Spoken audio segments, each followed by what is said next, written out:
Hi welcome all. ಈ ವಿಡಿಯೋದಲ್ಲಿ discuss ಮಾಡ್ತಿರೋ ಟಾಪಿಕ್ ಬಂದ್ಬಿಟ್ಟು ತೆರೆದ ಮತ್ತು ಮುಚ್ಚಿದ ಪತ್ರರಂಧ್ರ ಅಂದರೆ ಓಪನ್ ಆ್ಯಂಡ್ ಕ್ಲೋಸ್ಡ್ ಸ್ಟೊಮ್ಯಾಟಲ್ ಪೋರ್. ಬನ್ನಿ ವಿಡಿಯೋ ಸ್ಟಾರ್ಟ್ ಮಾಡೋಣ. ಮೊದಲೇದಾಗಿ ಈ ಪತ್ರರಂಧ್ರಗಳು ಅಂದರೆ ಸ್ಟೊಮ್ಯಾಟಾ ಎಲ್ಲಿರ್ತವೆ ಅಂತ ಹೇಳ್ಬಿಡ್ತೀನಿ.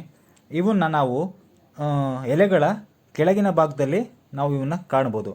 ಅಂದರೆ ಲೀವ್ಸ್ನ ಲೋವರ್ ಸರ್ಫೇಸಲ್ಲಿ ಈ ಸ್ಟೊಮ್ಯಾಟಾನ ನಾವು ನೋಡ್ಬೋದು.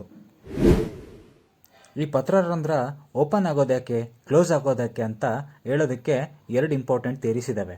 ಒಂದು ಶುಗರ್ ಥಿಯರಿ, ಇನ್ನೊಂದು ಪೊಟ್ಯಾಷಿಯಮ್ ಅಯಾನ್ಸ್ ಥಿಯರಿ.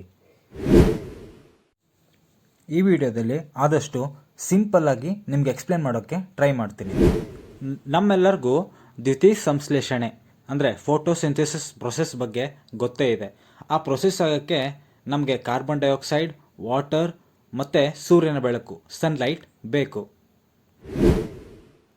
ದ್ವಿತೀಯ ಸಂಶ್ಲೇಷಣೆ ಕ್ರಿಯೆಗೆ ಅಂದರೆ ಫೋಟೋಸಿಂಥೆಸಿಸ್ಗೆ ಕಾರ್ಬನ್ ಡೈಆಕ್ಸೈಡ್ ಬೇಕು ಅನ್ನಿಸ್ದಾಗ ಪತ್ರರಂಧ್ರ ಓಪನ್ ಆಗುತ್ತೆ.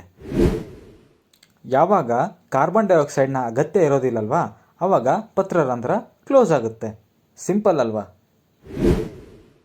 ಅನಿಲಗಳ ವಿನಿಮಯ ಅಂದರೆ ಗ್ಯಾಸಸ್ ಎಕ್ಸ್ಚೇಂಜು ಬರೀ ಪತ್ರರಂಧ್ರದಿಂದ ಮಾತ್ರ ಆಗಲ್ಲ. ಇದು ಬೇರೆ ಪಾರ್ಟ್ಸ್ಗಳಾದ ಲೀವ್ಸು, ಸ್ಟೆಮ್ಮು, ರೂಟ್ ಈ ಪಾರ್ಟ್ಸ್ಗಳಿಂದನೂ ಆಗುತ್ತೆ. ಸ್ಟೊಮ್ಯಾಟೊ ಓಪನ್ ಆಗೋದು, ಕ್ಲೋಸ್ ಆಗೋದು ಎಲ್ಲ ಗಾರ್ಡ್ ಸೆಲ್ಸ್ನ ಫಂಕ್ಷನ್ ಆಗಿರುತ್ತೆ. ಅಂದರೆ ಕಾವಲು ಜೀವಕೋಶಗಳ ಕಾರ್ಯವಾಗಿದೆ. ಎಕ್ಸಾಮಿನೇಷನ್ ಪಾಯಿಂಟ್ ಆಫ್ ವ್ಯೂವಲ್ಲಿ ಇದು ತುಂಬ ಇಂಪಾರ್ಟೆಂಟ್ ಡಯಾಗ್ರಾಮ್. ಸೊ ಎಲ್ಲರೂ ಪ್ರಾಕ್ಟೀಸ್ ಮಾಡಿ.